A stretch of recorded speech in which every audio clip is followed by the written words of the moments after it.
So as of right now, I haven't noticed any advanced tutorials for creative mode. Any of the videos that I've seen only really cover the basic stuff about like how to copy stuff and how to place stuff down. So I just wanted to make a tutorial of some of the more nuances of map making and some of the glitches and exploits that you can use in creative mode to give your map, something special that's going to get all the e-girls. So we're going to start off slow and then work our way up to some exploits and how to apply them into your guys' own maps. So let's get after it. So before you go too ham and just start building shit wherever, you should consider the fact that currently in creative mode, there is no way to edit the terrain of the maps that we start with. And obviously, if you just want to make some simple flatland map, then just throw that bitch down in the middle. But if you want to play with kind of the natural height of the islands around you, really take in the full scope of the island and decide where you want your final product to be.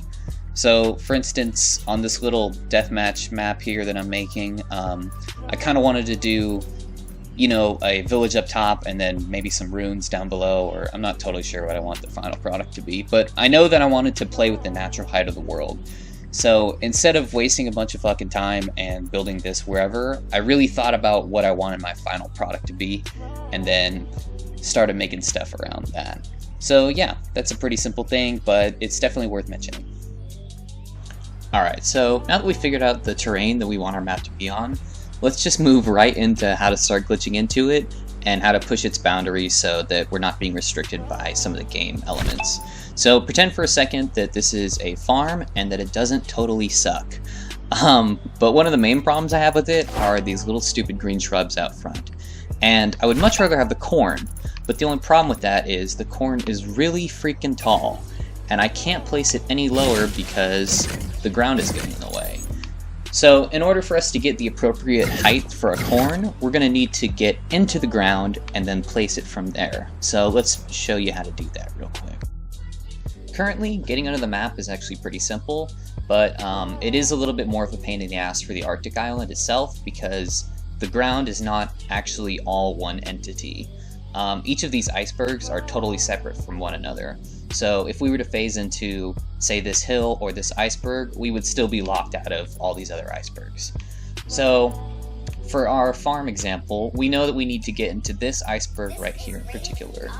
And how we're going to do that is by spawning us underneath. So we're just going to place some floor pads until we get one that's about halfway underneath, like say, I would say this one right here, because when we place our spawn pad down, as you can see, the middle of it is totally within the iceberg. And you want to make sure of that because if you do, say, this one right here where you're halfway in and you're halfway out, it can kind of glitch out your character and it's just kind of a big pain in the ass. So now that we've got our spawn pad down, we just need to go into our settings and make sure that we're spawning at the spawn pads and start the game. And just like that, we are in. And this is a good example actually of why you need to be really particular about which iceberg you need to get into, because as you can see, we're still locked out of this one right here. So just know that this is something exclusive to the Arctic island, and if you're having trouble phasing into one of the blocks and wonder why, this is the reason right here. So now, just to get our editing powers back, we're just going to end the game and we're going to spawn right back on the spawn pad and have our cell phone. We are in. We've got the phone, so it's all good in the hood. So I took the liberty of deleting all the shrubs, but I left one just for a reference point of where the ground at, since obviously we can't see it. And we also need to make sure that we don't fly up too high, otherwise we start to phase back into the map and then we're gonna have to restart the whole process. So now we're just gonna grab our corn and we'll just kind of lazily throw it down. Obviously I would take more time with this if I was trying to get everything to look perfect, but we're just gonna call that good, who cares, whatever. Now we fly back in, and oh, ain't that beautiful. No longer are we stuck with this super tall corn, or these disgusting little bushes right here. We've got something more that we want, And there's tons of applications for this technique right here. Obviously, this is just one example, and probably a lot of you are more creative than I am and can think of a lot of cool things to do with this. So this is something I would say I use for every single map that I've made so far. And yeah, definitely do this just to get the details exactly how you want them and not let the terrain hold you back.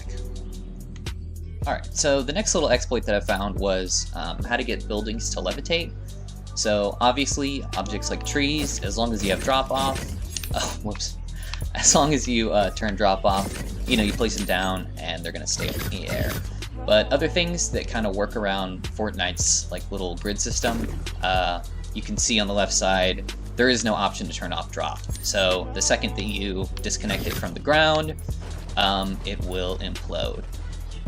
However, there is a workaround for that I found out.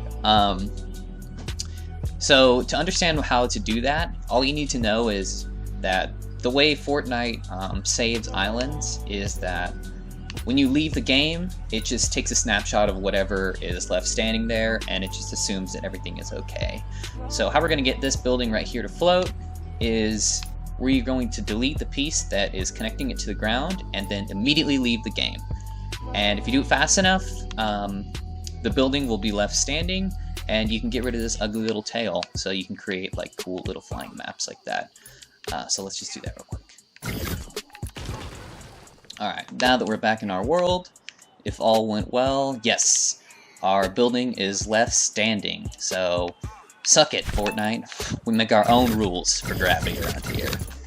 The only thing is, you can't add anything to the block that's left standing, and if you take something away, sadly, it just starts to explode because it will reassess kind of the physics of the world.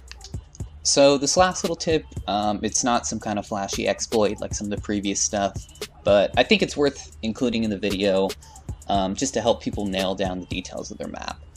So obviously, each of these prefabs come furnished with their own stuff, and many of the stuff that comes inside of them are super common, like the little magazine rack, these stupid little shelves.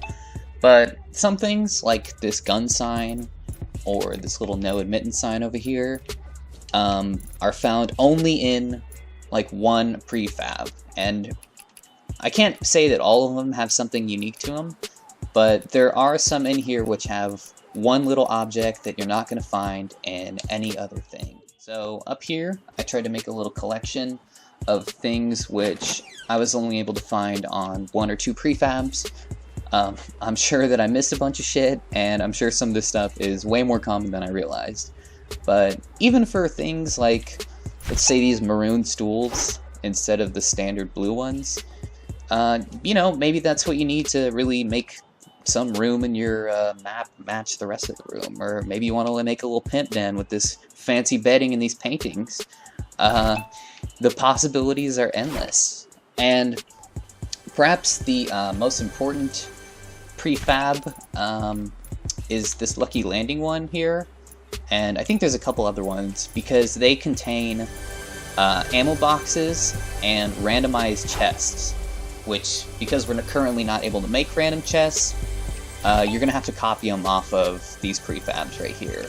So if you want to give yourself or your map, you know, a little more randomized flavor, look no further than that. And, oh yeah, one last tip. There are also some items, such as this banner right here, or this enormous winter tree, which aren't even in any prefabs at all, and they actually spawn in at the start of a blank map. So before you start deleting all the scenery, yeah, just take an extra look around and make sure that you're not getting rid of anything. And yeah, I think that's all the advanced tips that I have today. If you guys have any more suggestions that I missed, I would love to know about them in the comments, because I'm always looking for more things I can do to give me more creative options. And if I was able to teach you anything, please, please, please, please use my supporter creator code HK21, because I am a broke boy and I'm trying to come up in the world. So yeah, thank you guys for watching the video, and get out there and make some dope shit. Bye.